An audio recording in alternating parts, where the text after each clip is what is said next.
Dollar. Dirt and money, no soul. Had to go and get it, ain't no time to kick it. Got a stack of flip for my foes. Dollar. Please tell me you can hear me. Don't turn your back and don't neglect me. Just let me know if you need me. Dollar. Let me watch out for my partners. Keep my money long, get my team strong. Let me run away from my problems. Yup, what's good, original crew, man? We're back with another body cam. Today, we have Killer realizes he's been caught 30 years later. Man, that's crazy. That's a whole lifespan, bro. Glad he called, but I know he probably was like, oh, dang. 5 years done passed, 10 years done passed. Shit, 25, 30, like 15, we at 30 now. He like, oh, he probably really laid his guard down. he probably like, shit, I could have played guilty when and did 30 years and been out by now. But shit, I was like, which one you rather have though, the 30 years free? Neither one. Oh man, or just now getting free. Trying to taking somebody's life. I ain't with all that.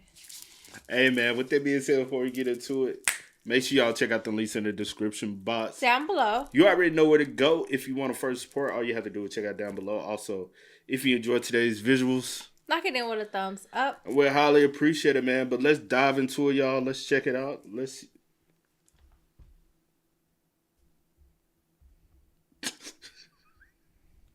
You ready? Yeah, I'm ready. Let's go. He said, "Stop, I have a gun." Turn off the flashlight, go in the ditch, face the other way. And then he grabbed Jacob and I was running. We went down the cornfield. And then after we looked back once, and there was nobody there.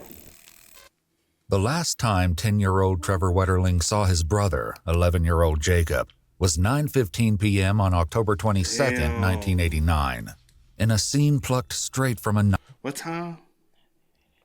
9:15 p.m. October the 22nd, 1989. I wonder what's that, like a Friday night, a Saturday night?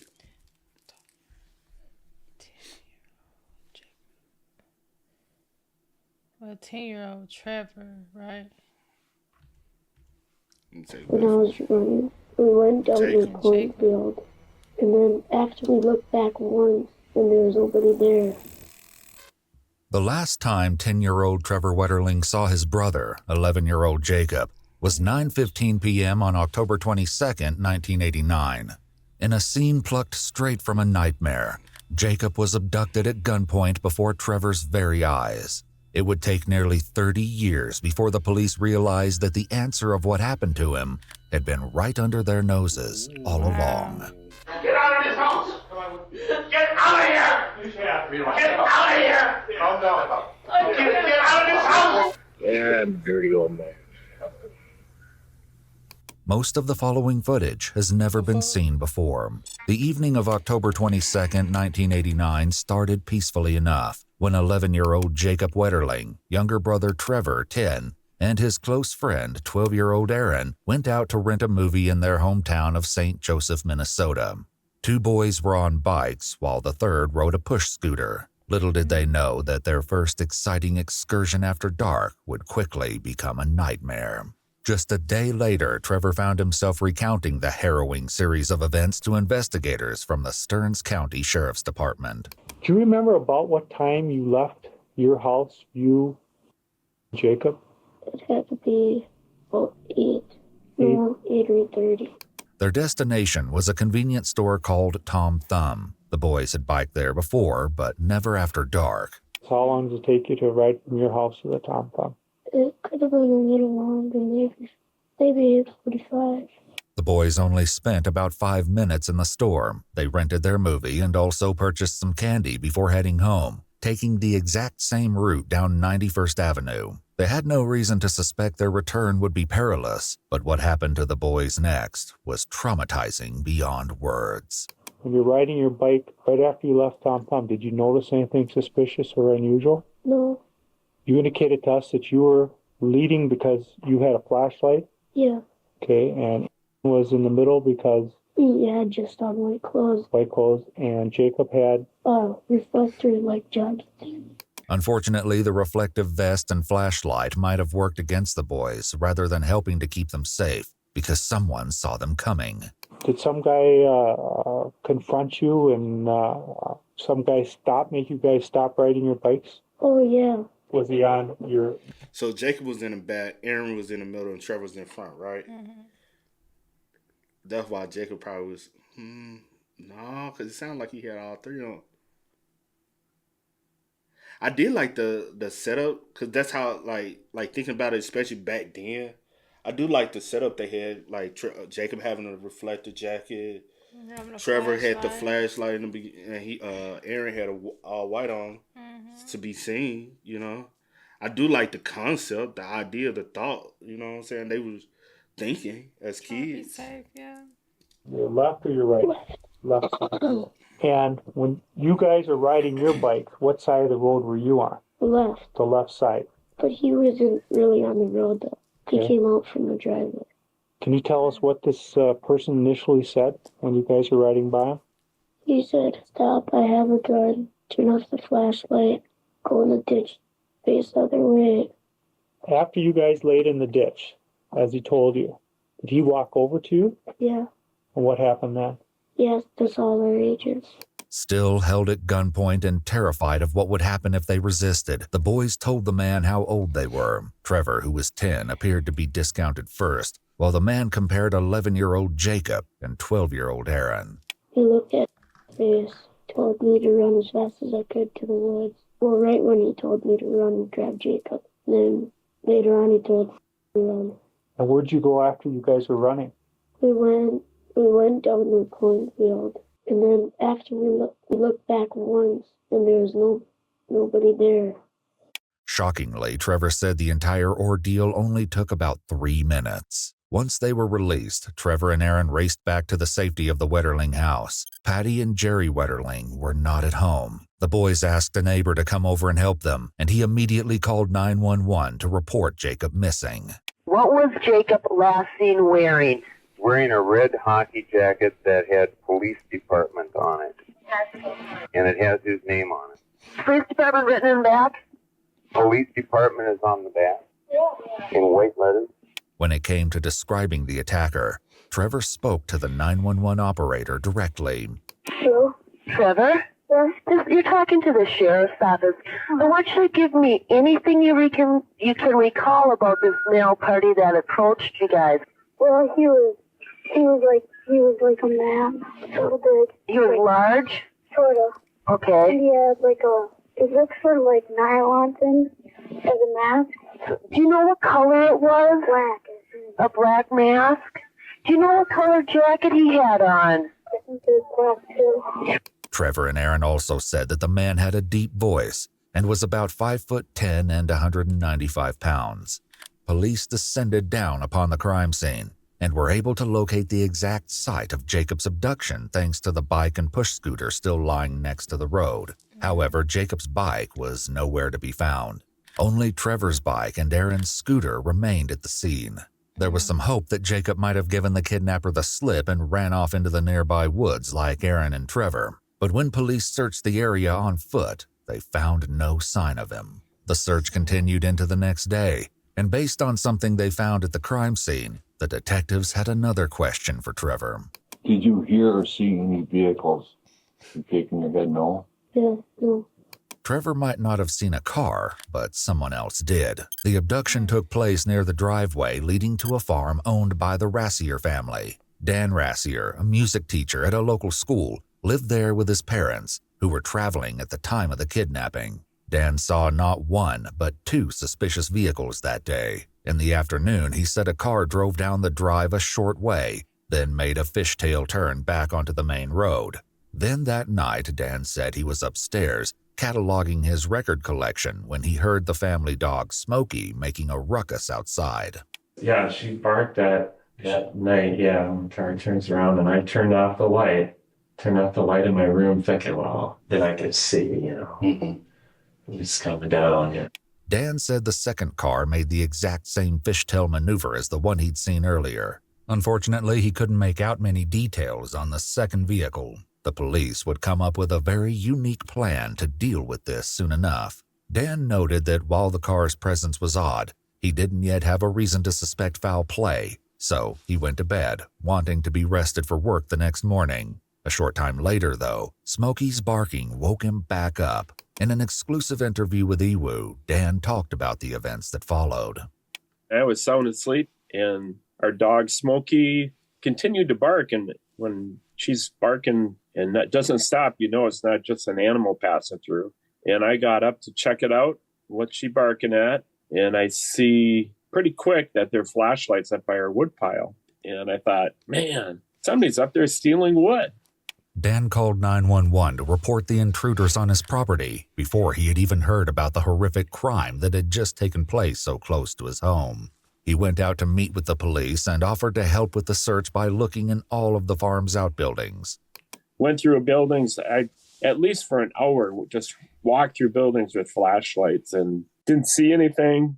And I remember a helicopter was now cruising around the woods behind our barn that was close to the area where this boy was taken, with a huge searchlight just going through the woods. And I kept looking, and no police ever came back down to the farm. This would turn out to be the first of many oversights in the Wetterling investigation. The next morning, the police were able to get a better look at the crime scene. Quickly, they found that the bikes hadn't been the only thing left behind. The first thing of interest were two sets of footprints. One set was quickly determined to be Jacob's, but the other was larger, and the tread pattern didn't match any of the boys' shoes. They had to belong to the kidnapper. Nearby, the police also found a set of tire tracks. They took photographs and plaster casts of both the tire tracks and footprints. But that appeared to be the end of the officer's foresight in regards to processing the crime scene, because that very morning, an egregious lapse in security occurred. Dan explained what happened to the lead investigators. I'd taken off for school, and I got up to the top of the hill, and I think there was a yellow tape across the road, and I got to get out of here, and I couldn't drive down below because it was a cornfield, I think, or something. And there's a sheriff car over there, I think, and I ran over there, and he was kind of yelling at me because I was across that line. And then he let me drive in the ditch. As you remember, the kidnapper had instructed the three boys to lay in that very ditch outside the Rassier farm. We'll never know what evidence might have been destroyed by allowing Dan to cross the crime scene. This would cause even more issues later when the investigators came up with a new theory about the case. Meanwhile, time was ticking away for 11-year-old Jacob. Due to the direness of the situation, the FBI and the Minnesota Bureau of Criminal Apprehension were recruited to help with the case. K-9 units were dispatched to help with the search, and the helicopter continued to scan the area. Additionally, officers conducted a neighborhood canvass and attempted to speak with anyone and everyone that the Wetterling family knew. They also interviewed registered offenders in Minnesota, Iowa, and South Dakota, but found no leads. Despite this monumental effort, it was as if Jacob had vanished into thin air. While the massive scope of the investigation may seem like a good thing, this might not have been the case. The investigation grew rapidly to such a degree that communication became not just difficult, but nearly impossible.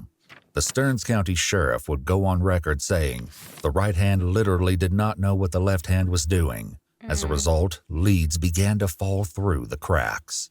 One of those critical leads came to the attention of law enforcement on October 24th, just 2 days after Jacob went missing. They'd been fielding a massive number of calls from all kinds, including people who thought they'd seen Jacob to psychics. But this one was different. A boy named Chris Bertelson from the nearby town of Painesville came to the sheriff's office in St. Joseph, claiming to have had a similar experience. And he wasn't the only one. There'd been many reports of assaults on young boys centered around that area. In an exclusive interview with Ewu, Chris recounts what he told the officers in charge of the Wetterling investigation 35 years ago. In 1987, a friend and I were riding our bikes home, and we were about half a block from my apartment building, and we had switched spots as we went around the corner, and this guy came blasting out of the trees and clotheslined my friend off the bike, and he screamed immediately. He said, "You already got me." And the guy let him go immediately and took off running. As Chris implied, this was not the first incident in Paynesville. By this point, the young boys in town were living in terror of the miscreant they called Chester the Molester, who had been snagging children and assaulting them for several years now. A group of us were camping, and one friend wanted to go up to this pop machine, and I said, well, I'll go with you. We're not going to have you go alone. And as we were walking up this hill from our campsite by the river toward this pop machine, we both jumped over a downed tree, and he put his hand down on this guy's head who reached up with a knife, and my friend screamed, there's a guy out there and he's got a knife. So we sprinted back to the campsite, and there were 5 of us. We sat back to back holding knives and built this big fire until the sun came up. Chris said that many of the kids in Paynesville started doing their paper routes and biking to school armed with knives. At one point, he said a group of boys decided that if the police couldn't stop Chester the Molester, they would do it themselves by luring him out and jumping him up. None of us knew, obviously who this person was. He was wearing a mask. But my friend did grab his hat in 1987, May of 1987, and that hat would actually, they'd test it for DNA almost 30 years later. Notably, Paynesville was just 28 miles or 45 kilometers from the town of St. Joseph, where Jacob... Say 30 miles? 28 miles. 28 miles? 28, 30. Yeah, I'm saying. That ain't that far. That's a commute. That's an easy commute. Right. 28 miles or 45 kilometers from the town of St. Joseph, where Jacob Wetterling lived. The descriptions given by the boys who were assaulted also suggested that the cases could all be connected. From 1986 to 1988, there were at least 8 attacks against young boys from Paynesville. Police believed they were conducted by the same depraved individual. The victims were remarkably consistent in their descriptions of their assailant. He was a heavy-set male with a deep or raspy voice. He wore dark clothing or camouflage fatigues, and sometimes a mask or hat. On the occasions that he didn't wear a mask, the victims noted he obscured his features with mud or some form of dark paint. He was also known to use weapons, and in multiple cases told his victim to shut up or I'll kill you, or I'll blow your head off. This was all eerily similar to the attack Trevor and Aaron recounted.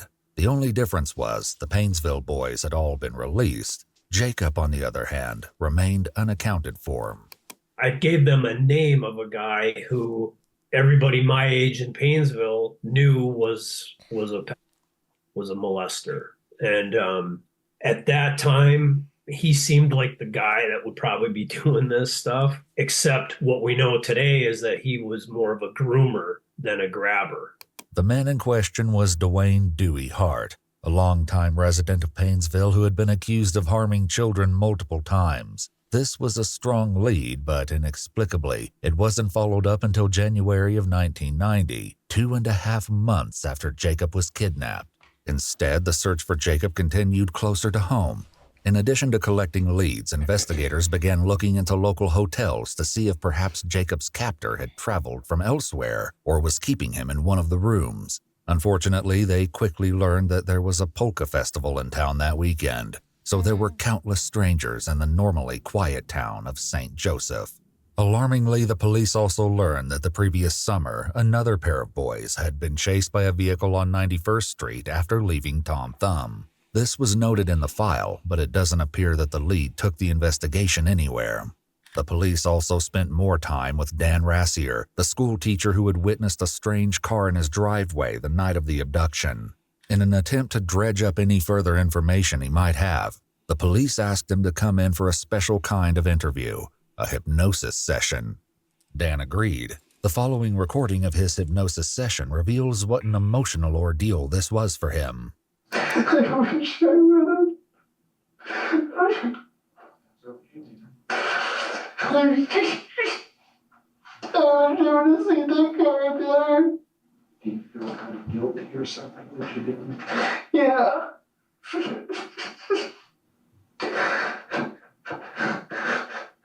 I could have stopped it from happening. What could you have stopped? If I would have shined the car, the person in the car would have been the one that somebody saw. Well, it was a dark car. It wasn't light. It wasn't a light car. It was a dark car. It was dark blue, black. It seems like I saw something white in the driver's seat, but it doesn't make sense. Dan also agreed to take a polygraph or lie detector test, which would later become crucial to the investigation, though not in the way anyone expected. And it seems as though they might be suspecting him of. Is that his car? But yeah, because I'm like, why about, yeah. For y'all to even put him on a hypnosis. Unless, yeah. in addition to the possible connection to the Paynesville assaults, another boy was kidnapped and assaulted in a town called Cold Spring months before Jacob went missing. Cold Spring was barely more than 10 miles, 16 kilometers outside of Jacob's hometown of St. Joseph, and just 20 miles, 32 kilometers from Paynesville. It seems too close to be coincidence, but for some reason, the police didn't appear to be immediately convinced that the series of attacks were the work of one insatiable offender. On January 13, 1989, 12-year-old Jared Shirel was walking home from a cafe at about 9:45 p.m. when a man in a car stopped to ask him for directions. When Jared tried to answer, the driver abruptly exited the car and manhandled him into the back seat. When Jared tried to escape, even though the car was now moving again, he found that the child lock in the vehicle had been equipped and he was trapped. The driver told Jared that he had a firearm and made him lay in the back seat with his hat pulled down over his eyes. Despite this, Jared was able to notice a few things about the interior of the car, including what could have been a police scanner mounted on the dash. When the car stopped again, things went from bad to worse. The driver assaulted Jared in the back seat of the car and kept his pants and undergarments either as a souvenir or to keep the police from getting his DNA. Jared was wearing a snowsuit, which the driver let him keep after he rolled it around in the snow to obscure any DNA evidence. Then, just like what would happen to Aaron and Trevor 10 months later, the driver told Jared to run or he would shoot him. Despite the unspeakable trauma he had just gone through, Jared was able to give an incredibly detailed description of his assailant and help the police come up with this composite sketch. Despite the culprit's attempts, unidentified male DNA was recovered from Jared's snowsuit. The main method of DNA comparisons wasn't available until the next year, 1990, and law enforcement didn't have the legal authority to create a comparison database until 5 years after Jared's assault in 1994. Unfortunately, the DNA from Jared's case would be neglected for close to 30 years. The investigators were now convinced that Jacob and Jared were taken by the same man. When the police finally followed up on the Dewey lead from the Paynesville case in early 1990, he pointed them in the direction of a man named Danny Heinrich. No one had any idea how important this lead was until it was far too late. When police finally made contact with Heinrich many years later, he maintained that he was innocent. That's him? Wow. And honestly, 30 years ago, I would have thought he was younger. Would have been younger, you know? Yeah. He looked like he probably was old as hell doing all that. Facts. But a lot of times, a lot of them still look older than, even though they was like...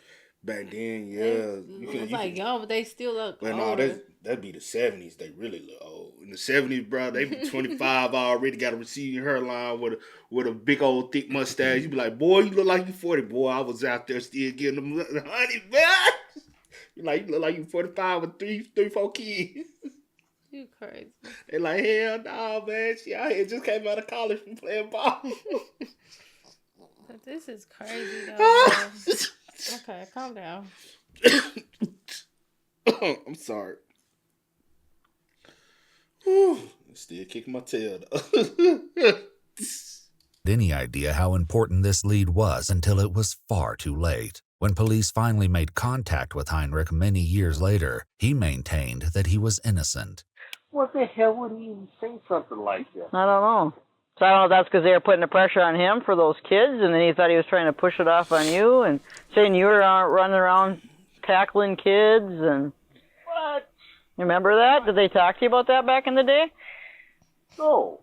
They just asked me about Wetterling. That was it. The reports indicate that when the police first spoke with him, they had asked Heinrich a great deal more than he insisted later. They also turned up some huge pieces of evidence, and it seemed like the case was finally gaining some traction. But that all stopped when the police made their biggest mistake yet and abandoned the lead due to some minor inconsistencies with Jared's description of his attacker. The error wouldn't be corrected for almost 30 years. That's crazy. After Jacob's abduction, the other assaults in the area came to an abrupt halt.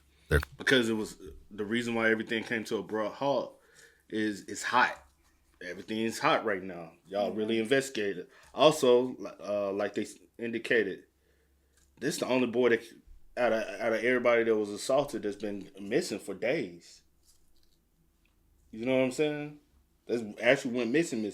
Yeah. Typically, the guy would assault the victim and let them go on by their way, or come in contact with somebody and they were going by their way. It was never a situation where there's a report of a kidnapping, killing possibly, or, you know? I do wonder, like, if they, you know, were connected, like Jacob's and Jared's, you know. You took Jacob first, right? But he's missing still. You took Jared. You took Jared first. Jared was the first victim before Jacob. Jared was a victim 2 years prior to Jacob. Okay, let's move on. That's what they said. Oh, okay. There could have been many reasons for this, but 3 potentials likely stood out. Either Jacob was being held as a long-term hostage, something had gone so horribly wrong that the offender didn't dare act again, or the offender had been scared off by the high-profile response. Regardless of the reason, it seems Jacob's disappearance had been the culprit's last attack. One day, the police and Jacob's parents hoped to know why. It would be many years before they got the chance. The investigators continued to follow up leads throughout the 1990s and early 2000s. Some of the leads they chased were truly off the wall. The investigators received countless reports about devil worship and satanic cults, and they were fielding calls. I be hating this crap right here. I'm a psychic and I can shut the fuck up. Y'all don't be seeing shit. You can't even see your future till you getting some money. Let alone trying, you know. If you could see all this shit, you know, and then y'all be be sending all these false ass information that you know is wrong. Which we can be following true leads, but we got all these bullshit ass leads coming in, all because somebody wants to feel like they gotta have some part of something. Like, y'all shut the fuck up, bro. From psychics who claimed to have visions of where Jacob was. And then in 2004, something cataclysmic happened. After looking for 15 years, the police finally identified the vehicle seen in the Rassier driveway. Unfortunately, this was not the good news everyone expected. The newest set of investigators assigned to the case brought Dan Rassier down to the station to go over the case and shared the crushing news that would change the entire trajectory of the case. Is the information we have now is that vehicle that turned up and around. Okay. We figured out who that vehicle was. Really? Yeah. I mean, the one at night? Yeah. And what happened there is, you know, after the boys ran home, they called 911 or had 911 called. It went out on a scanner that boys were abducted at the end of your driveway. The people got in the car, drove to that place, drove up your driveway, drove around quick like and left. They heard it on the scanner, so they wanted to see what was going on. But that threw the whole investigation off. Yeah. Well, if this guy would have came forth right away and the proper cop would have took the information, we would have never wasted all that time. Apparently, the man driving the car seen by Dan Rassier came forward to identify himself shortly after the kidnapping. However, this was not factored into the investigation until 15 years later. If this was the car that Dan had seen, it meant the police had wasted a whopping 15 years on a dead-end lead. Understandably, Jacob's mother, Patty Wetterling, was incredibly upset to hear the news that the police believed that the entire initial investigation into her son's disappearance had been misguided. In fact, the police no longer believed there was a vehicle involved in the crime at all, since Trevor and Aaron didn't remember seeing a car. Yeah, that would have automatically made me realize that possibly wasn't a car involved in the first place because they said the guy was just standing at the end of the drive, right? But just because they don't see a car doesn't mean that a car wasn't involved. But Also, yeah, they I never do. heard a car. But if I'm already parked and the car is off already, and But literally, when they ran off and everything was so fast, literally, they said 3 minutes, right? mm-hmm. 3 minutes, they come run that far away and not hurt the car. I'm just trying to get Also, out of the bike Dodge. gone. But yeah, a car probably was not involved. But I'm just saying, like, But so he much had going to be. on. He had to be somewhere to be able to get him away. Something had to be around. Yeah. Or you in close proximity or to where you. So was somebody else staying on the property? Good question. This would turn out to be nothing short of dead wrong. During Dan's 2004 interview, the police shared their new and very incorrect working theory. And also we listened to the 911 tape that originally came in. And we learned a few different things from one. Pretty much have very similar statements. When they drove by the end of your driveway on the way into town, they heard some rustling kind of the weeds there. And it startled them. They pedaled faster and rode into town. Okay. When they came back from town, they're riding their bikes and their scooter. When they first encounter this abductor, they hear him walking down gravel driveway. The person that did this walked right down your driveway. There was no vehicle seen. It was taken right back up towards your driveway. You know, you look at Jacob's prints from there, they go right back up towards your house. Yeah, you look at other opportunities, not to mean to interrupt you, but you're home alone, your parents are gone. Yeah. Do you see, Dan, where we're coming from here? I mean, if you're thinking that I did it, what can I say? I think they always had suspicions of Dan, though. But they never had any, like, strong, like, inkling that it could be him. You know what I'm saying? Evidence pointing. Because I'm like, why would you have him under hypnosis, though? Like, wanting him to possibly tell something that he was hiding? Yeah. That's the only way I'm like... Obviously, the police were very, very sloppy. I mean, they were so sloppy that, yeah, I could have done it and gotten away with it because they were so bad. How so do you mean? How bad? But if I'm innocent, I ain't saying no shit like that, man. Innocent, I ain't saying nothing like that, but give you no type of... Well, they didn't come down in our yard. They didn't come in our yard for a whole week and check our buildings. I was the one that went around in the buildings and looked that night. I mean, it was like, to me, it was a joke that they didn't check things out better. And that's the trouble we have now is we look at all this. Yeah, you could have easily done it. Body, right? Dan, did you have something to do with Jacob? No, I mean, what did my lie detector test show anyway? I mean, you must have looked at that. Right. It said that you didn't show any signs of deception. That's right. Dan passed the lie detector test in 1989 with flying colors. He also didn't match the composite sketch based on Trevor and Aaron's description of the assailant. Despite this exonerating evidence, the Rassier family's involvement in the case was far from over, and they would eventually live through a nightmare of their own. The person that took Jacob was either you or somebody at your place there. And that's what we're struggling with here. You want me to just, Well, I want you to tell me where you put Jacob so I can go out and find him and we'll be done. How can I prove that I didn't do it? No. Would it bother you? Would it bother me that I did it? Mm-hmm. Oh, yeah. I mean, if I did something like that, I would want to be dead.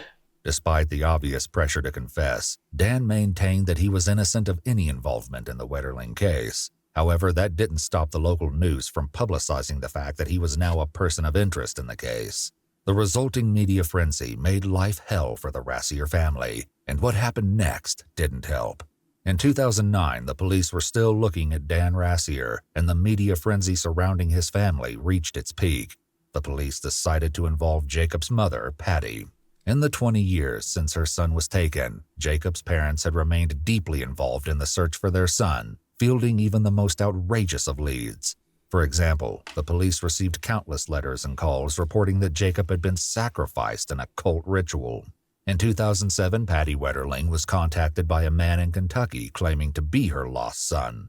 Patty and Jerry went to extreme lengths to connect in person with the man, only to find that his blood type didn't match either of theirs.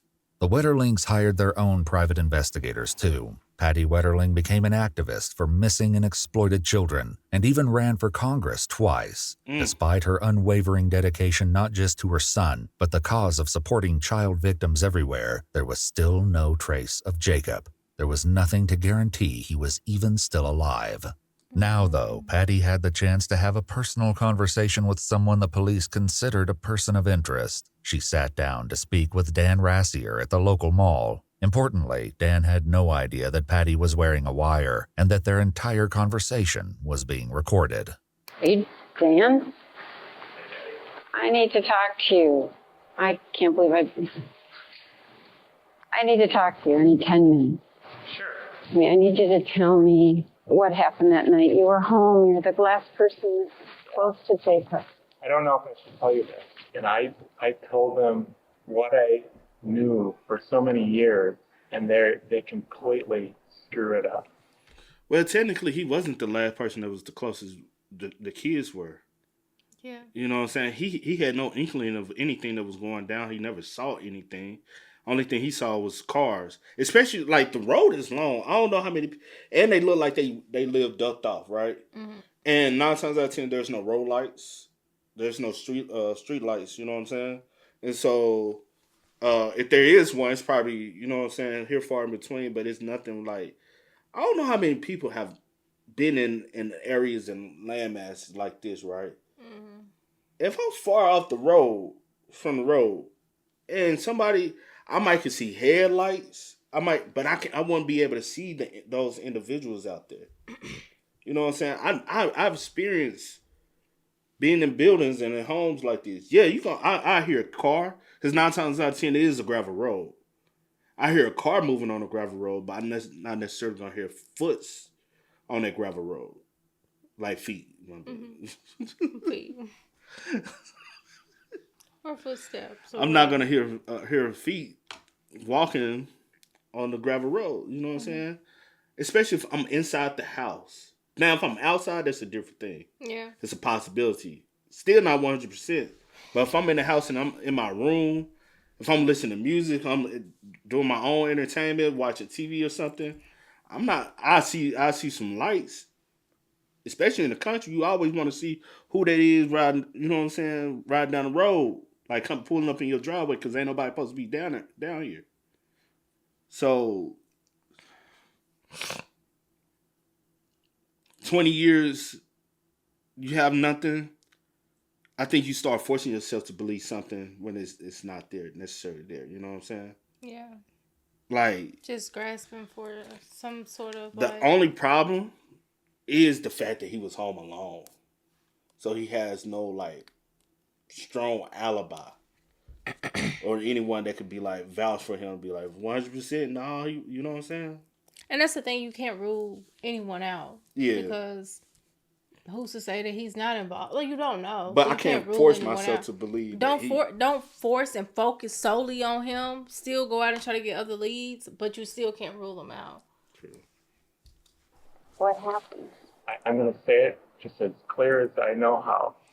The police, the FBI are idiots. I'm sorry to say that, but that's how I feel.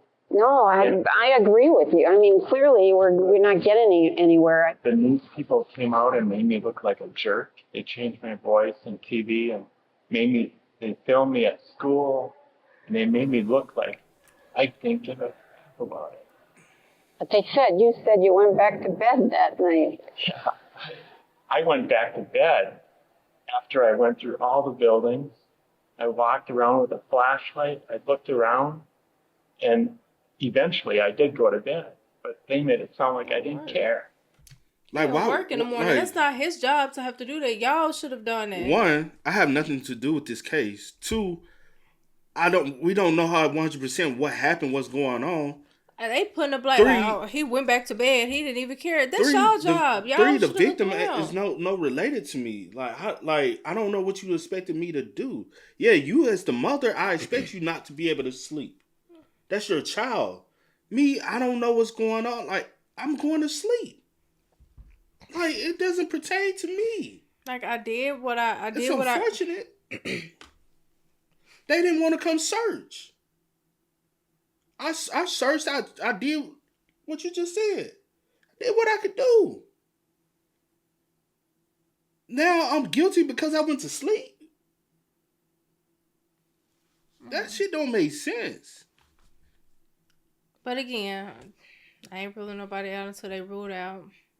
So I'm just saying. Like, no, yeah, I know. I'm just saying. All right. And I just went back to sleep. Dan also said that people were also suspicious of him since he went to his job at a local school the morning after the disappearance. Even after so many years, Dan still remembered his reasoning for doing so. I should have never gone to school. But at that point, I never missed a day of school in all my teaching days, and that lasted for 20 years.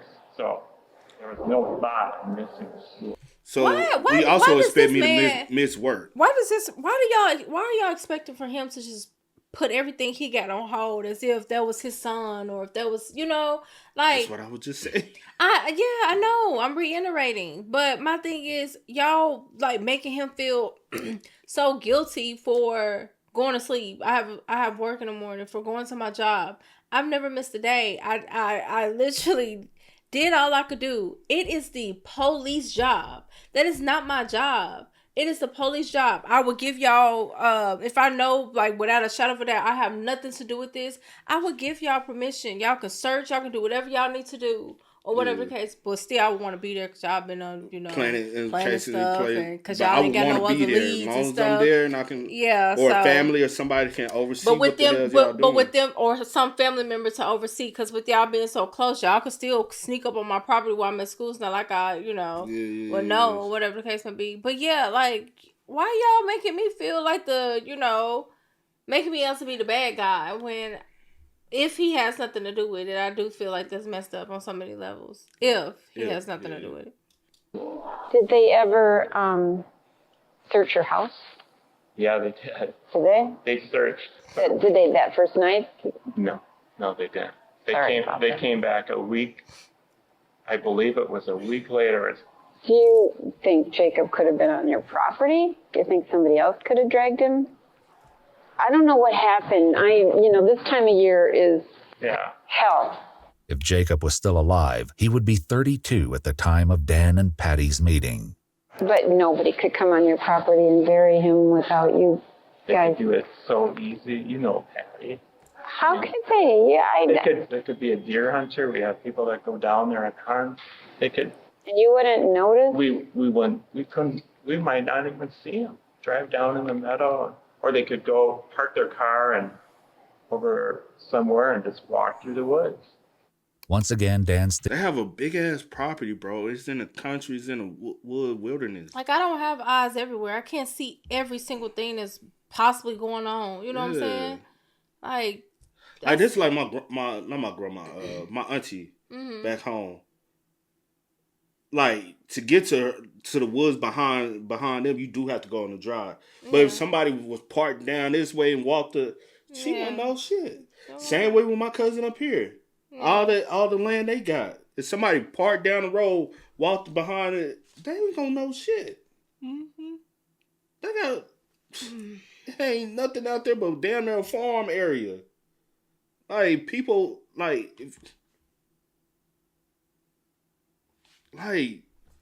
understand honestly, this is such a weird area for the kids to even be riding their bikes down in this area anyways. Also, what's weird is a random person is over here in this area. That's weird. And then for a kid to go and he gone that fast? Well, I'm not gonna say necessarily.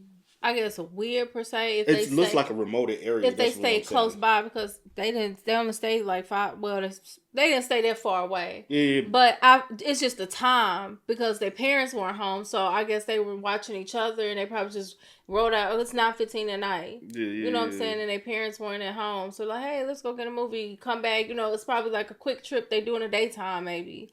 Or something like that. I don't know. But the fact that it's nighttime, no one is really seeing much. And they was taking good precautions. They were, but it's just still nighttime. So things can get a little tricky with that, you know. But I'm just talking about the remote area that it was in, and the fact that it was a strange man standing on the side of the road, saw him coming. That's weird. And then be able to move not only you yourself, but Jacob and his bike, and vanish that fast. And did you see them going and you waited for them to get somebody back? Could have, like what he just said, somebody could have been parked off in the meadows. And they won't even see the car. That right. And they could have pulled right off. And he not even see it because the property's so big. Theory was closer to the truth than anyone could have predicted, though his insight didn't come from the source police expected. For now, Patty continued to press Dan with more questions about her son's disappearance. So then I kept thinking of scenarios, and my thought was that maybe you were playing a prank or something. Because when that car came down, that would change everything. Because it was a very quick response, and then you'd have to figure out what to do with Jacob if you had him. That didn't happen? No, that didn't happen. You would never have harmed Jacob. I only feel that if I would have been more alert, it's all hindsight.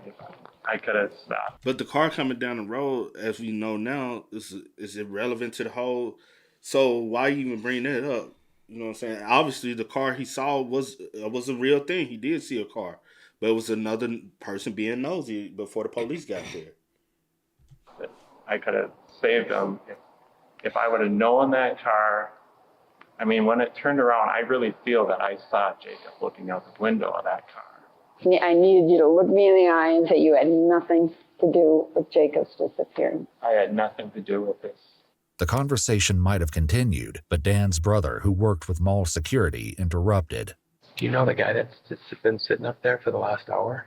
No, I didn't see who it was. Because when I came out of the office, he was hanging out right there.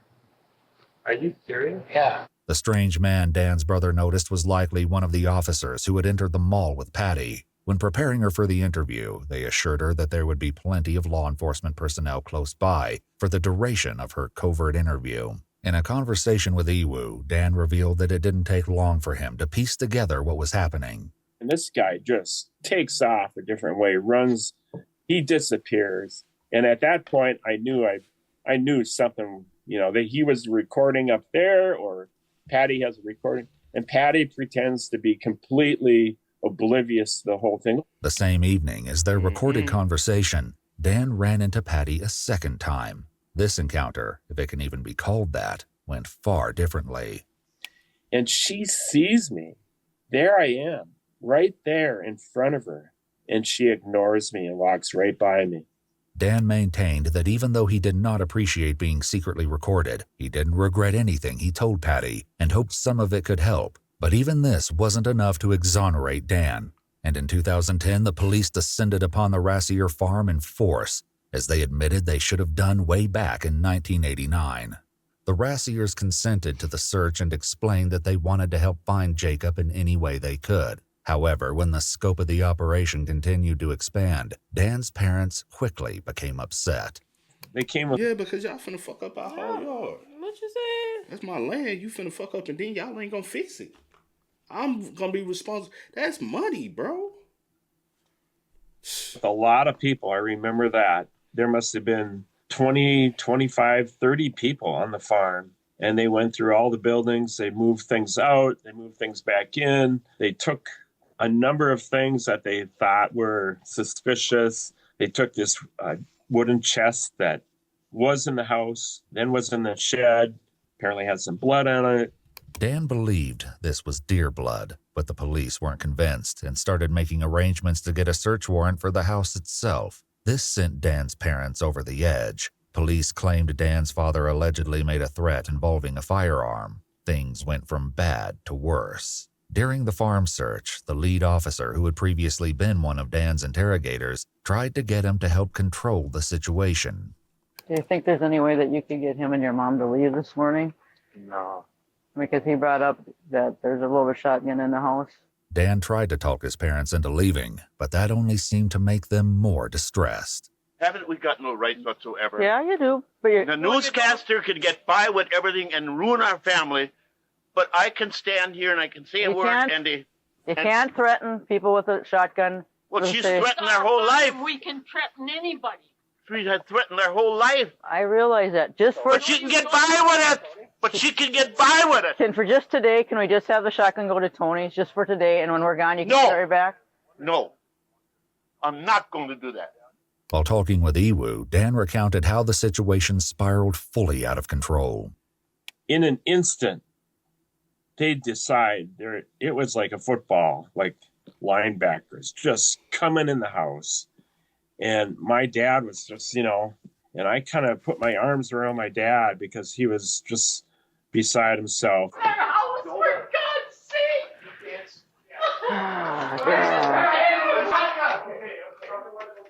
No, you're not going to go get it. I'll give you the shotgun. Yes, but you get out of this house. For God's sake. Then I'll give you the shotgun. No. Get out of this house. Get out of here. Get out of here. Calm down. Get out of this house. We're walking out. I'm walking out. Rita, we gotta leave. Come on. You see that or Jim? Oh, for Come on. God's sake. Come on, let's go to dance. Oh, Rita, my God. you have to leave. I won't leave. Okay, you're under arrest. You're going to jail. Stand up or you're going to jail. Dan's parents were eventually convinced to go to their other son's house. Dan, meanwhile, ended up filing a formal complaint with the state, but ultimately, his case was dismissed. To add insult to injury, the police found absolutely nothing pertaining to the Wetterling case on the Rassier property, even after doing a search with cadaver dogs and excavating between 50 to 60 yards of gravel and ash from the farm's burn pit. It's kind of... I understand him, bro. Like, if y'all came and searched and y'all did all that, even a week later, y'all would have, if he had buried the boy, y'all would have found something. If y'all had did a true thorough search of the property. You know what I'm saying? Mm-hmm. There would have been some type of evidence y'all would have came across if they searched the home even a week later. Yeah. Like, he even offered for y'all to search the night of. But I ain't gonna hold you. If he had did something, the smartest thing would be doing is, yeah, y'all can search. Y'all don't want to search? Oh, cool. You know what I'm saying? Yeah, I hear you. While there were many, many bones found in the excavated material, none of them were determined to be human. At this point, the police finally had to confront the fact that they were once again way off track, and Dan Rassier had been innocent all along. Even after being exonerated at long last, though, Dan's nightmare wasn't over. That was a mess for me because now my name was out there and parents were concerned. I had to have a person observing me all the time in the one school, and that was at least a month. And all these people that basically did this to me, my family, and to the Wetterlings, they got away with it. Meanwhile, the investigative team held a roundtable discussion with experts from multiple agencies to review the entire Wetterling file to date. One name connected to a hastily dropped lead stood out to them: Danny Heinrich. The more they dug into Heinrich, the more suspicious he appeared. The inconsistencies between Jared's statement and Heinrich no longer convinced police he should be ruled out. 26 years after Jacob went missing, it was time to correct this massive oversight. The investigation restarted with gusto in 2015 when police conducted a search warrant at Heinrich's home. Not this thing. You don't realize what I went through back in that day. No, I don't. And I know you don't want to talk about it. No, I really don't. But all I got is a couple little police reports. They didn't do police reports like they do now, so I don't have a lot of information. Can you remember back what they all talked to you back in the day, or? I'd rather not go over it. I've got bitter feelings over it. And... Now look at this Dan. Look at the other Dan. The other Dan way more forthcoming, right? Mm-hmm. This Dan, I'd rather not talk about it. Okay, well, all right. The innocent rather talk about it. I don't know about this guy, but he sure I'd rather not talk about it. Mm-hmm. I'd rather not go over it. I've got bitter feelings over it. And, But you do know you're not under arrest. You can leave whenever you want. We do have to search it. We have a warrant, which I'll give you a copy, so we have the right to be here. So let's just I'll try to make you most comfortable and answer any questions you want. Heinrich, now age 53, bore a remarkable resemblance to the composite sketch from Jared. 53, boy, you looking more like 60, 73. Facts. So 53, how old were you when you was doing this shit? Cause it was 26 years later. So that would have put him what? 27? Mm-hmm. Yeah. That's a messed up mindset, bro. Yeah. At 27. Yeah. And you had already been doing this because you had got Jacob at 27. Jared at what, 2 years prior, so what's that, 25? And you had did it to other people. You're a sick little motherfucker. It's assault case in Cold Spring. He also had the I'm trying to look, because this eye resemblance to the composite sketch from look a little droop, right? This eye look like it has, but both of his eyes, but it's more, this one looks more, you know what I'm saying? It look like him. Like a younger version. Yeah. Some Yeah, it ears, look like him. some big old ears. The ears, yes. I remember The head, large he just got way more weight on him. The voice, raspy voice. Mm-hmm. That voice that is chin, even though it's bigger now, but the chin, true. Well, he ain't the chin bigger. It's just he got the fat, neck. he got fat. But I'm ass saying neck. I could tell that this house probably will be. But yeah, you can kind of. And he's still wearing them hats. Mm-hmm. from Jared's assault case in Cold Spring. He also had the correct build and voice to fit the perpetrator's description. He was a potential candidate behind the Chester the Molester attacks in Painesville as well, since he had lived in the area at that time. Additionally, some of the Painesville victims had reported their assailant wearing military fatigues, and Heinrich was a member of the National Guard. This wasn't the first search warrant conducted on Heinrich. When he first became a suspect in 1990, the police searched not only his house, but his parents' homes and that of a family friend for any evidence pertaining to Jared, Jacob, or the Painesville cases. They found nothing to connect him to any of the assaults or abductions. We're here because we'd like to solve those two cases in '89. That's why we're here. The and the Jacob Wetterling cases. Well, there ain't much I can help you out there at all. I have nothing on here, and I have nothing to do with them. The 2015 warrant allowed the police to confiscate Heinrich's electronics, collect a DNA sample, and search for any sign of human remains on the property. It also gave them carte blanche to look for any of Jacob's belongings, the firearm that was used in the kidnapping, or the knives used in some of the Painesville attacks. Unfortunately, Heinrich had quite the collection of belongings for them to contend with, but police were determined, and it wouldn't take long for them to notice more than a few items of interest. They're going to find some things in that house that look pretty damn to me. Okay. You know? If you're worried about, like, a lot of people got, you know, if you're a Yes, single guy, I do have. See, I'm not going to lie to you there. I do. No, okay, well, that's what a lot of guys have, especially single guys, so that's not the end of the world. Just a question. It's a regular fear. Oh, it varies all over the board. Dan, that's not the end of the world. We're not here. We're not looking because you got child pornography, okay? Well, there's some. In this case, some meant 19 three-ring binders filled with pictures of children, some of them unclothed. Other pictures of that nature were found strewn throughout the residence, along with more explicit material, and this was just the beginning. Oh, wow. Oh, yeah. Yeah, I'm a dirty old man. Oh, you more than dirty. And he said he's single. I wonder what made him stop.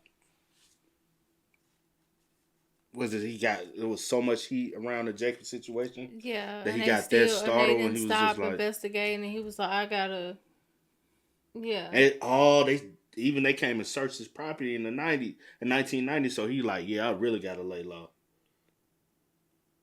And he That's just crazy. it freaked him out so bad where he probably always wanted to act upon it, but he like, I know I can't, you know? Or he acted on it in different ways. Sifty, did you make on anything? Or did you just watch? You didn't manufacture. That's the big charge. Now VHS tapes, can they take them or what?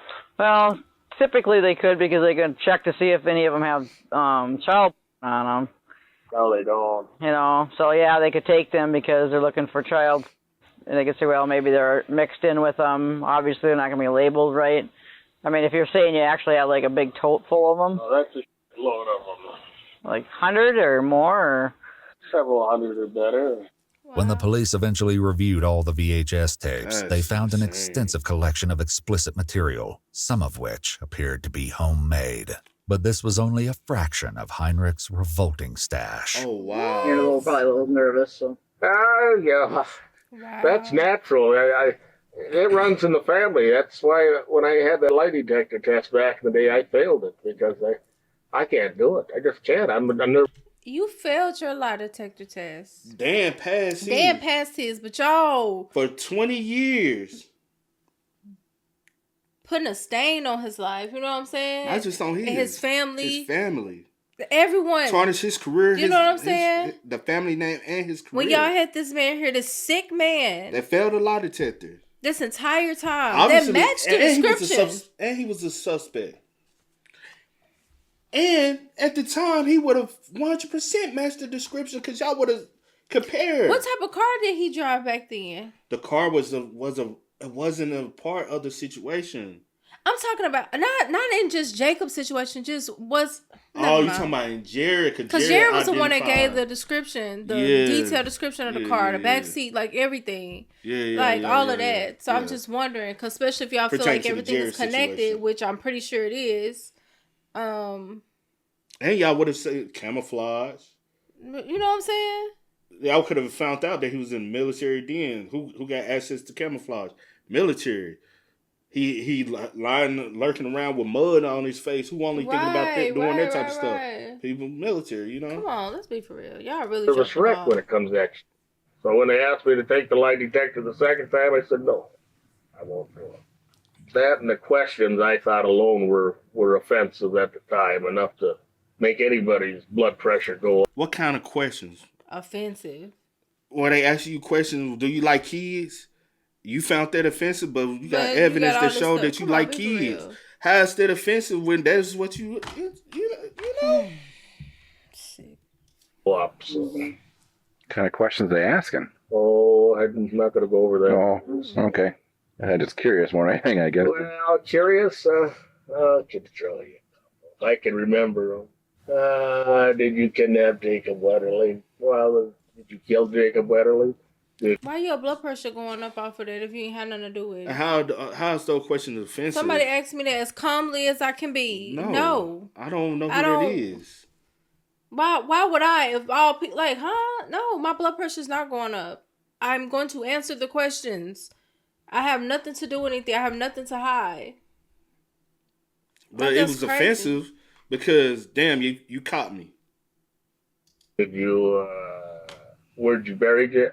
Oh, that was in an item. I'm getting it all mixed up. Police obviously had to wonder if there was a more nefarious reason that Heinrich had tanked the polygraph exam back in the day. His failure there, though, wasn't the only reason he'd been such a strong suspect. The initial investigators all... Look at that girl. Look at that. The shoe prints. Because you remember, the shoe prints was a big thing as well. Because they found Jacob footprints, but also another larger footprint. And I'm saying, look at the little rocks, the little gravel in the shoe. But I'm wondering, are these exact shoes 30 years later? I don't know. They look like they about 30 years. They do look like they about 30 years. I ain't even gonna hold them shoes. Been through some stuff. Been through the mud. And them joints look like he went straight to Wally World and got them some Wally World shoes. also determined that his shoe prints matched those found at the scene of Jacob's still got the abduction. same shoes? In January of 1990, Heinrich no longer had the car he'd owned at the time of Jacob's disappearance, but police tracked down the vehicle's new owners, who allowed them to search the car. The tire tracks also matched those found at the scene of the crime. And yes, the police knew this when they told Dan Rassier they no longer thought a vehicle was involved at all. Y'all motherfuckers. See, they were trying to get Dan caught up. This whole time, the car did have some. I wasn't letting up off that car. And the only And he reason I got rid wasn't of it letting up because off the car, he knew y'all was looking for a car. I wasn't letting up because I'm like, a car has to be involved. You got that boy out of there ASAP. Like, how? And Dan said, I thought I saw Jacob in a. Because how the hell would you get the car, get you, Jacob, and the bike? I was like, okay, you could say whatever. We could say a car not involved, but a car is involved. But the FBI came and said, the mom came and said, no. What the? So y'all motherfuckers lying? That's crazy, bro. That's crazy. But this man got rid of the car and everything. I got rid of the whole car. That fast. Jacob's disappearance, but police tracked down the vehicle's new owners, who allowed them to search the car. The tire tracks also matched those found at the scene of the crime. And yes, the police knew this when they told Dan Rassier they no longer thought a vehicle was involved at all. Even more incriminating was the fact that fibers consistent with the car's interior were found on the snowsuit belonging to Jared, the assault victim from Cold Spring. During the 2015 search warrant, Heinrich chatted with the police about all the other ways he had been investigated back in 1990. Where was the police? They had the house surveilled. They sat just so you could see the car and followed me all over the place. At least they tried to. With the evidence against Heinrich piling up, the police on the case in 1990 decided to place him under surveillance. However, it didn't go too well, because almost immediately Heinrich noticed and ditched the surveillance team twice. I spent a night in the Stearns County Jail. They called me. Does that not scream guilty? This is screaming guilty, guilty, guilty, guilty. Lock my ass up. Facts. My dad, I remember that night very clearly. And they interrogated me for hours, and for quite a long time. They had the big shot from, I seen him on TV, big shot from the FBI there, the top man. But this went on and on. They had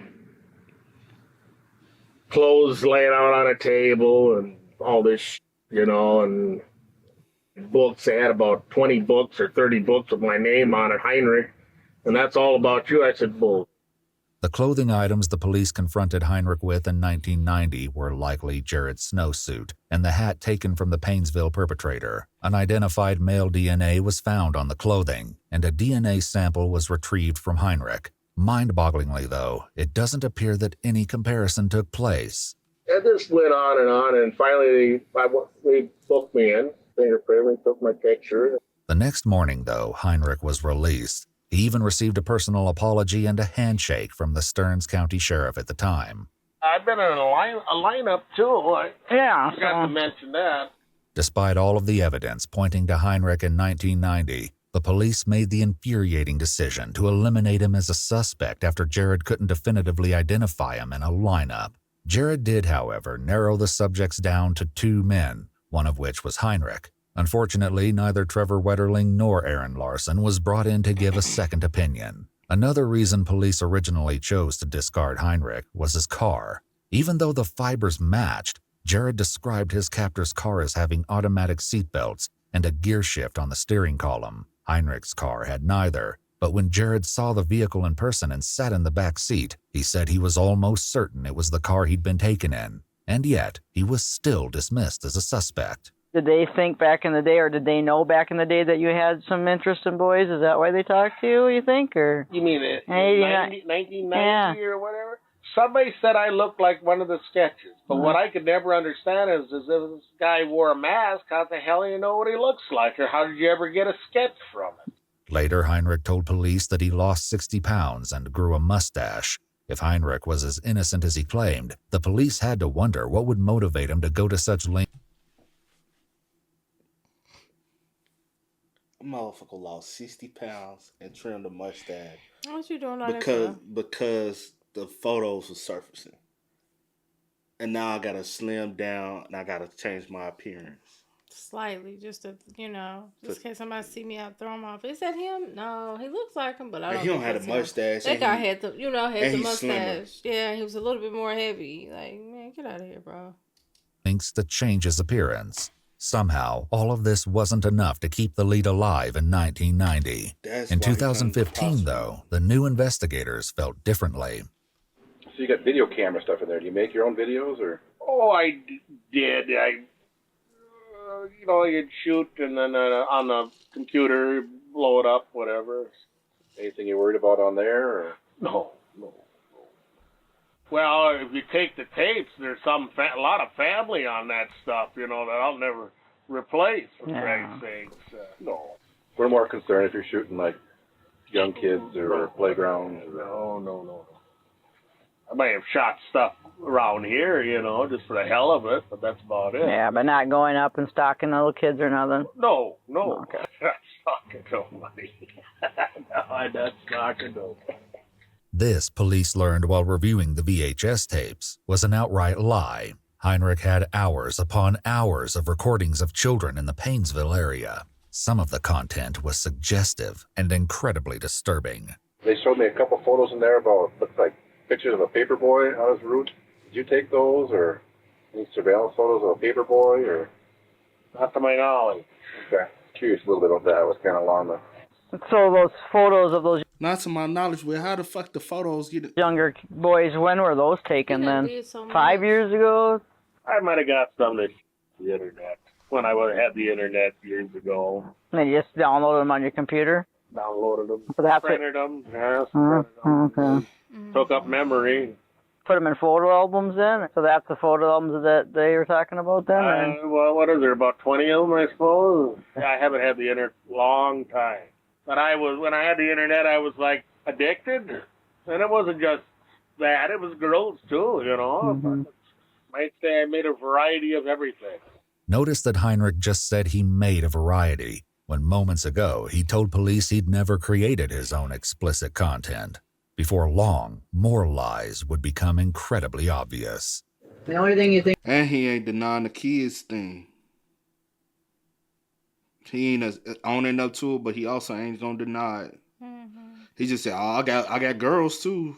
It wasn't just boys. It wasn't just little boys. I had little girls too. Nah, it that was makes mainly it, little you boys, bro. sick, bro.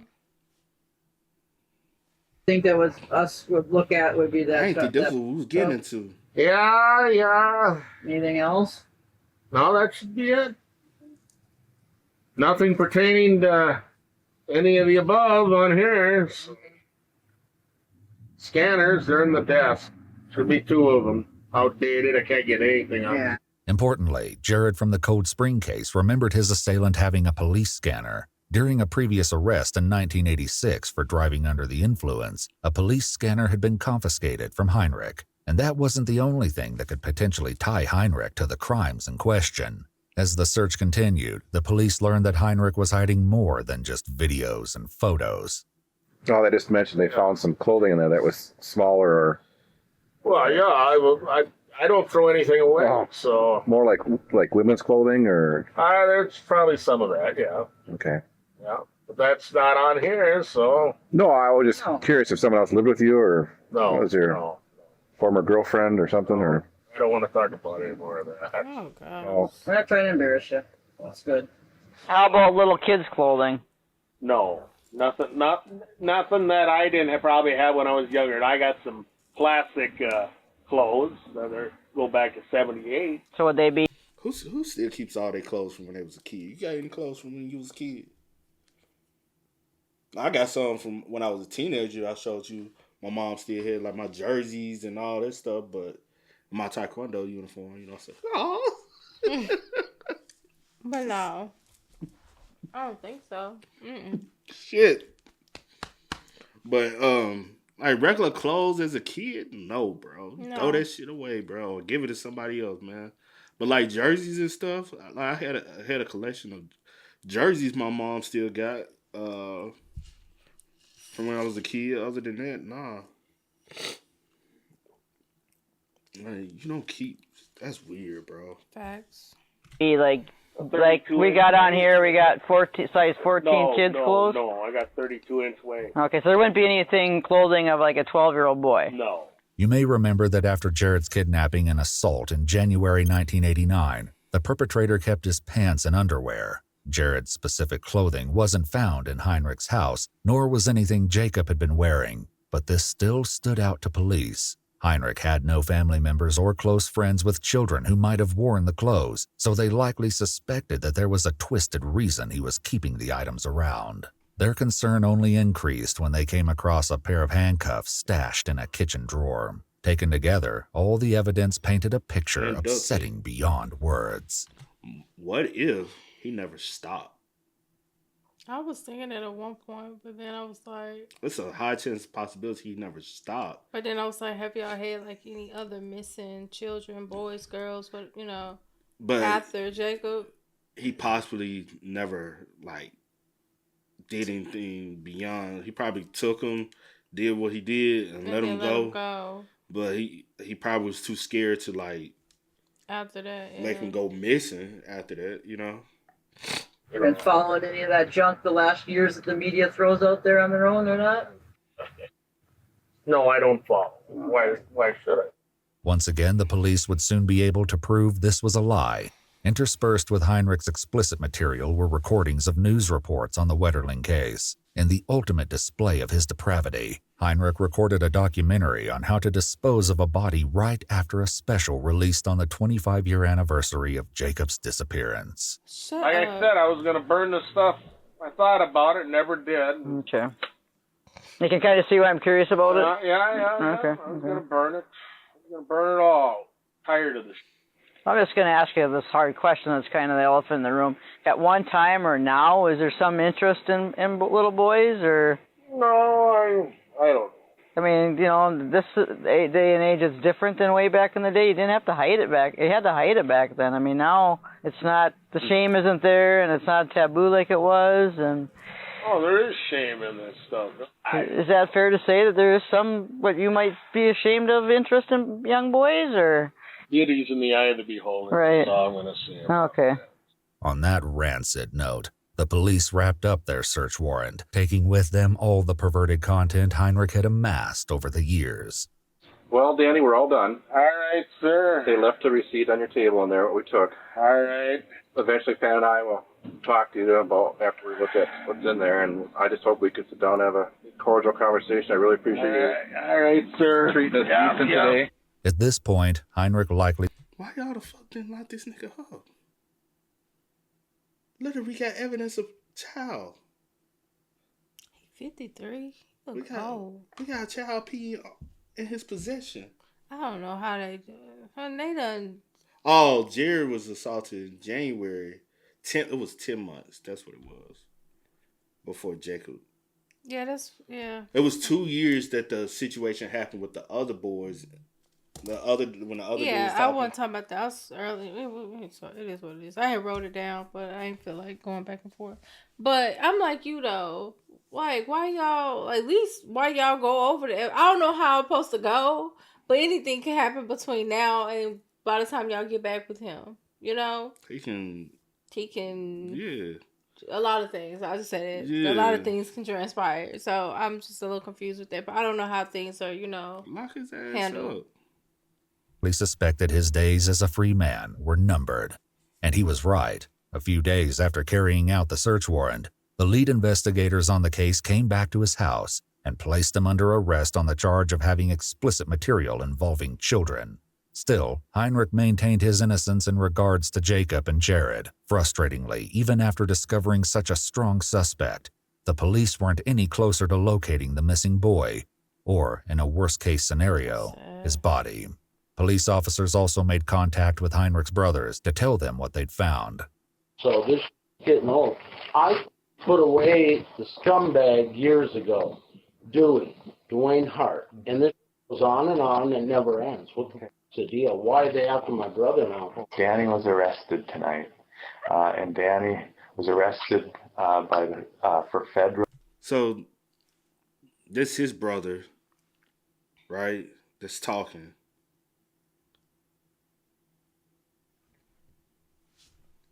Hold on. And he said he put a right. Yeah, I don't know. Because we got two Dannys on the case in this case situation. Scumbag years ago, Dwayne Hart, and this goes on and never ends. What's the deal? Why are they after my brother now? Danny was arrested tonight, and Danny was arrested for federal child custody receipt and possession charges. Oh, this is bullshit, man. And that's be another problem right there. Family members be like, they clearly got evidence, bro. Oh, this is fucking. You kidding me?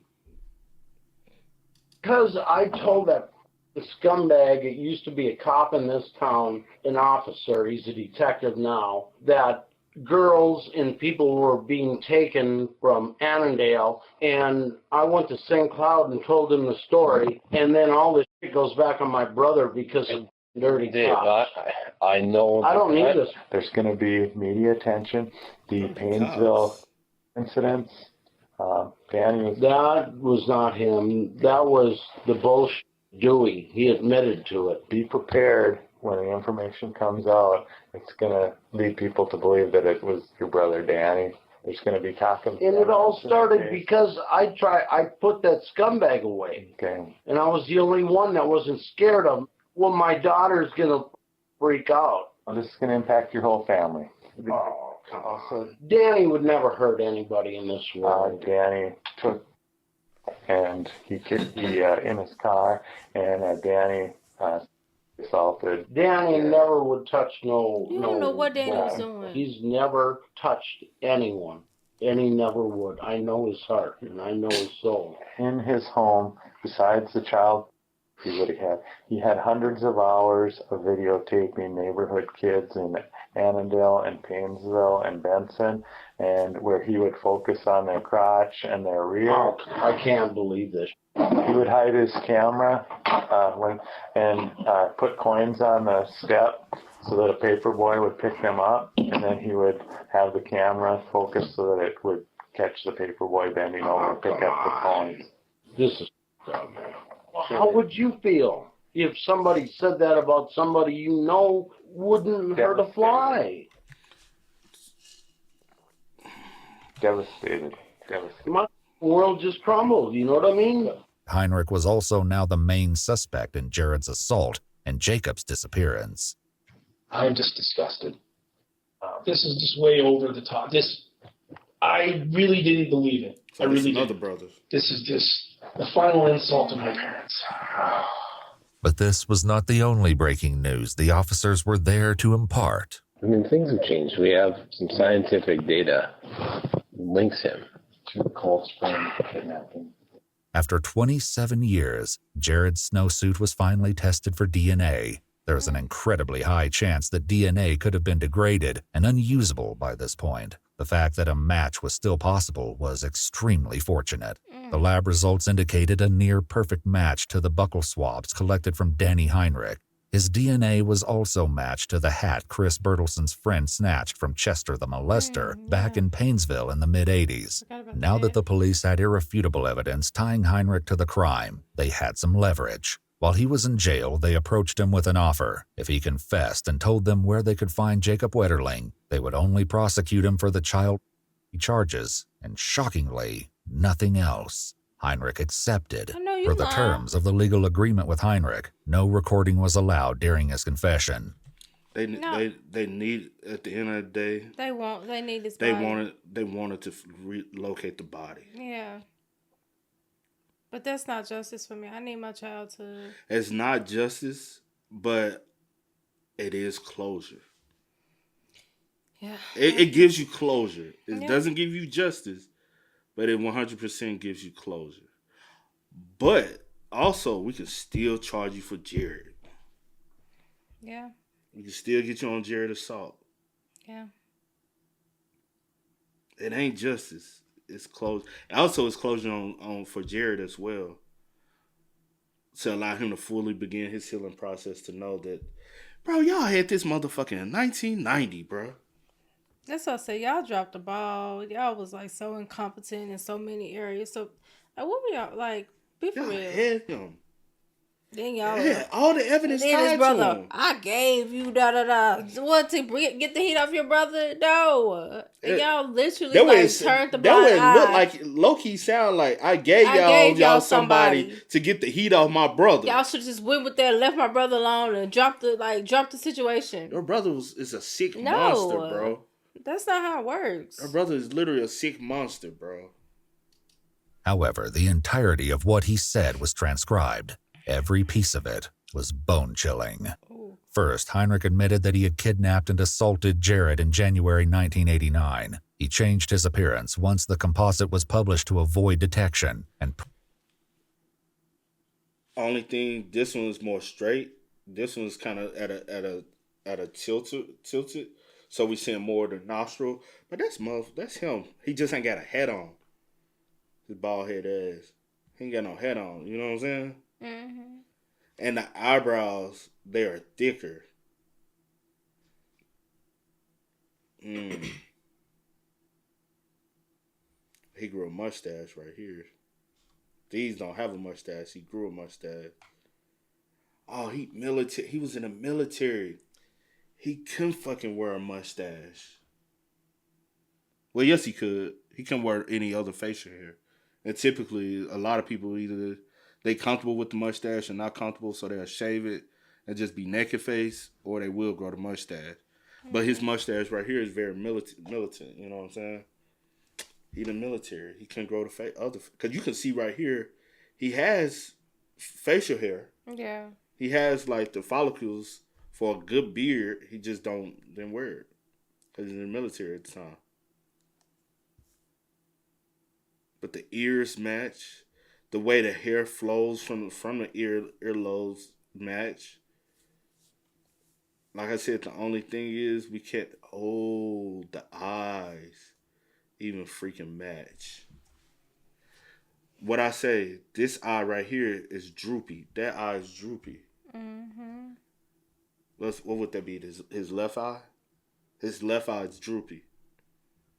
That's insane, bro.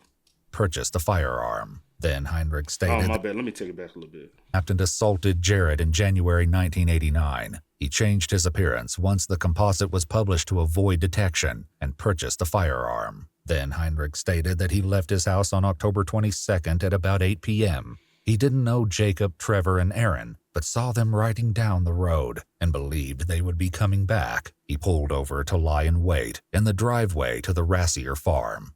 Not only was there indeed a car involved, as Dan had insisted, but the tire tracks and footprints were Heinrich's. His account of the kidnapping aligned with Trevor and Aaron's statements. He threatened the boys with the firearm, made them lay in the ditch, and tell him their ages. He also made the nauseating revelation that he chose to take Jacob because he found him the most attractive. Wow. After telling Trevor and Aaron to run, he said he handcuffed Jacob with the very cuffs police had recently found in his kitchen drawer. Wow. He put Jacob in the car and made him crouch so no one could see him.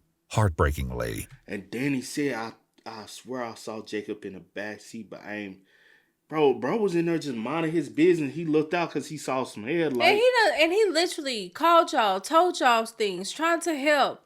Y'all just turning a blind eye to everything. Then go put the blame on him. Yeah. Hey, bro, I'm here trying to help. I'm doing y'all job. Heinrich remembered that Jacob asked what he had done wrong. Heinrich also admitted when he removed his mask in the car, he probably had no intention of letting Jacob go. Wow. The story only became darker from there. Heinrich drove Jacob back to the Painesville area, using his police scanner to avoid law enforcement on the way. He stopped at a gravel pit on the corner of Highway 23 and Stearns County Road 33.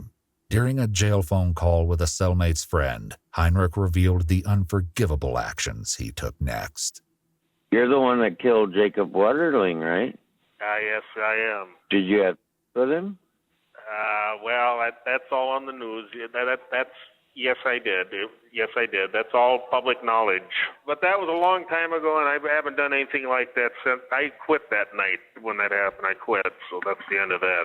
Tragically, Heinrich revealed that he murdered Jacob the same night he abducted him. Wow. After assaulting Jacob over a period of roughly half an hour, Heinrich led him back towards that vehicle. At that very moment, a police car, lights flashing, sped by on the road ahead. Heinrich said that... Wow. This is so heartbreaking. And the main reason why he's possibly stopped, I'm gonna just say possibly, because it's to me it's like a 20% chance he has committed other things, and it just there's no evidence. I don't think it's like 20% of me said, "Nah, you ain't stop. You really didn't stop that night." You know what I'm saying? Yeah. I think when the police like flash, this whole situation, because he ain't used to this. He wasn't used to this at all. Man, that's... Police car, lights flashing, sped by on the road ahead. Heinrich said that he panicked and told Jacob to stop walking. He drew his pistol from his coat. The first time Heinrich pulled the trigger, the weapon failed to fire. The next 2 rounds hit Jacob in the back of the head. Despite the horror of his actions, Heinrich told this to his brother Dave while incarcerated. If I was a monster, David, I wouldn't stop I stopped 27 years. I never touched anybody since that night. The monsters don't stop. They keep going. I got home that night, David, I'm going to tell you the truth. And I cried. I said, my God, what have I done? Oh.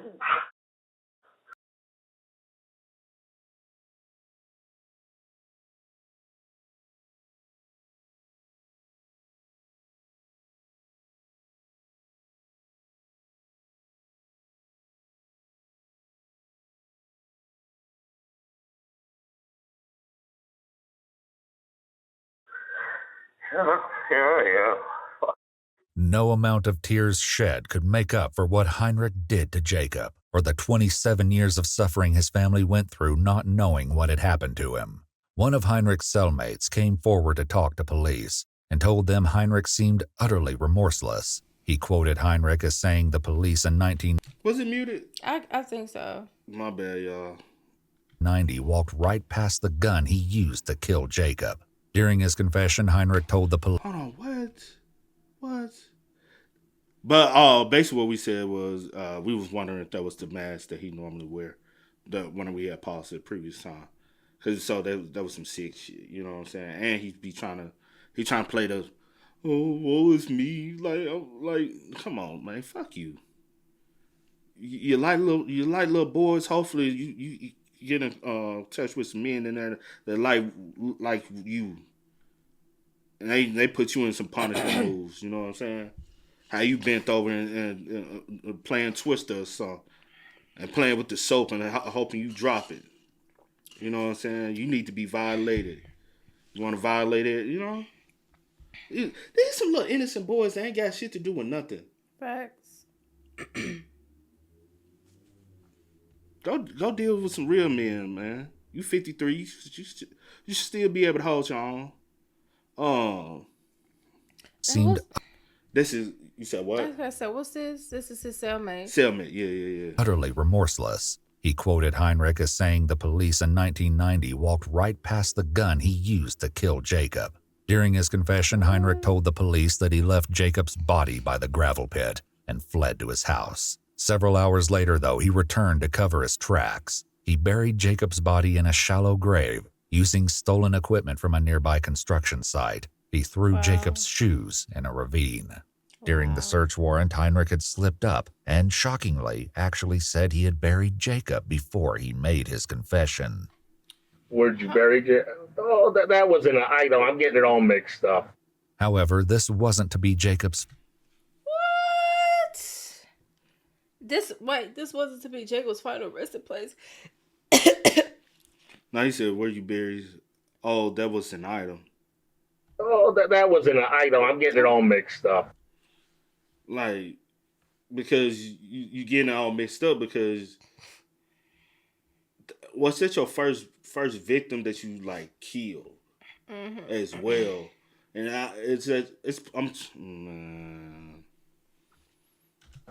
However, this wasn't to be Jacob's final resting place. 1 year later, while the Wetterlings still agonized over the unknown fate of their son, Heinrich returned to the scene of the crime to find that Jacob's red jacket was now uncovered.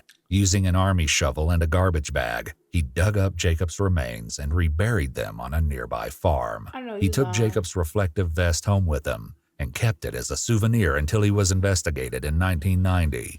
When it seemed police. So y'all, shit, what? Bro, this case, when I clicked this case, see, I didn't expect none of this. You talking about drop the ball? And kept it as a souvenir until he was investigated in 1990. When it seemed police were on his tail, he got rid of it. In a cruel twist of fate, Chris Bertelson said that the field where Jacob was buried was a popular camping spot for many of the Painesville boys. The survivors of Danny Heinrich's earlier crimes had unwittingly been spending their free time beside the evidence of his most heinous act. The area where Heinrich buried Jacob was also identified by another victim, though not of Heinrich, but Dwayne Dewey Hart. A man named Dan identified the same location as one where he'd been assaulted by Dewey as a child. But this wasn't the only alleged connection between Heinrich and Dewey. In the 70s, Dewey apparently dated Heinrich's mother. At the time, Heinrich was 15. His older brother has reported that he was assaulted by Dewey. That's why his ass was. The brother was like, I gave y'all that mother, because they don't like that mother. They don't like him. Because 9 times out of 10, because he's one of them PDF files too. He probably did something to Danny, did something to one of them named Dave, his brothers. The brothers. It's a possibility, or they just know he had did something to Danny. They probably know Danny was, but that doesn't justify him. You know what I'm saying? Oh, what's he doing something to the other brother, the one that gave them? That's what I said. That's what's his name? I said I don't know. I said one of the brothers' name is Dave, but I don't know which brother is that. But he could have done something to Danny. For Danny, because Danny was 15 at the time of the mama dated him. He you know what I'm saying? Heinrich was 15. His older brother has reported that he was assaulted by Dewey, and there's speculation that Dewey may have also groomed and assaulted Heinrich. Due to this connection, it's been alleged that Heinrich eventually chose the field where he buried Jacob because Dewey may have brought him there and assaulted him, as he was known to do with some of his victims. After hearing Heinrich's sordid tale, law enforcement prepared to take Heinrich out to the farm so he could lead them to Jacob's body, to prove he was telling the truth and hopefully finally provide closure for the Wetterlings. The first thing crime scene techs found when Heinrich led them through the fields was Jacob's red hockey jacket. Hauntingly, wrapped inside was a skull with 2 bullet holes. Next, they found a hockey jersey with Wetterling written across the back. More digging revealed more clothing that matched Jacob's last known outfit and bone fragments. The skeletal remains were taken for DNA testing and compared to Patty Wetterling's DNA. The answer was obvious. The remains were indeed those of Jacob Wetterling. In 2016, Danny Heinrich pled guilty to federal child charges. He did not admit to any involvement in the series of Painesville assaults. Per the terms of the proffer agreement that led to the discovery of Jacob's body, Heinrich was only prosecuted for the explicit material and was sentenced to 20 years in prison. Jared Shirel eventually filed a civil lawsuit against Heinrich, and in 2018 he was awarded more than $17 million in punitive damages. In one of his phone calls from jail, Heinrich expressed the concern that he would not be released after the completion of his sentence, but instead be civilly committed. Civil commitment is the legal process which allows people who are deemed a danger to themselves or others to be involuntarily admitted to a treatment facility. This could be used to prevent Heinrich from ever being released. However, the system is currently under appeal, as some argue it's unconstitutional. If it is indeed overturned, it's more likely than not that Danny Heinrich could one day walk free again. Wow. Yeah, that's the sad part, though. That's so sad, man. But I will say, I feel like that was the only way that they were really gonna get true answers. Is to make some type of agreement to get him to confess in some type of way. Rest in peace to Jacob. Cause And like just like with all the victims he all got. the victims, you know what I'm saying? Jared wasn't his only victim. That's traumatizing. Jared that's and trauma. Jacob, because Jacob was assaulted as well. That's a lot of trauma, bro. It's just a blessing that Jared wasn't necessarily still able to tell his story. Right, and cool, and also with Jared, like despite everything, the circumstances that happened to him that day, he was able to still speak out. Like speak out, give like description of the car, like just like little minute key details that were needed. You know what I'm saying? Yeah. A description of him, just everything. Like that played a key, role. Even though the police dropped the ball for so many years and y'all had the person like right under y'all nose, literally. But yeah. And they all need to make an apology to Danny. What's his name? Rasher or something like that. Something like that. Yeah. Sorry, butcher. Even Jacob's mom owes him an apology because what was her name? Patty. Because she suspected him as well. Well, with that situation, No, she did. But with that situation, when you don't have anything and the police is telling you this, and hey, this is the guy we're looking at, hey, feeding your head, she still owe him an apology as well. I'm not saying she don't, but I'm saying that's probably the reason why she was so forceful with it, because they was forcing it down her throat that he was a person. And I'm like, why would y'all didn't have anything for real on him? So I don't know why y'all would even only be leaning towards him when you have so many people that are on y'all radar that y'all not even really looking at and pressing the issue. He failed his lie detector test. That Danny that y'all got, y'all didn't even Heinrich. Yeah, on these last names, child. Heinrich, yeah, Henrich, whatever. But yeah, so it's just so much. Yeah. The case should not have took that long to solve.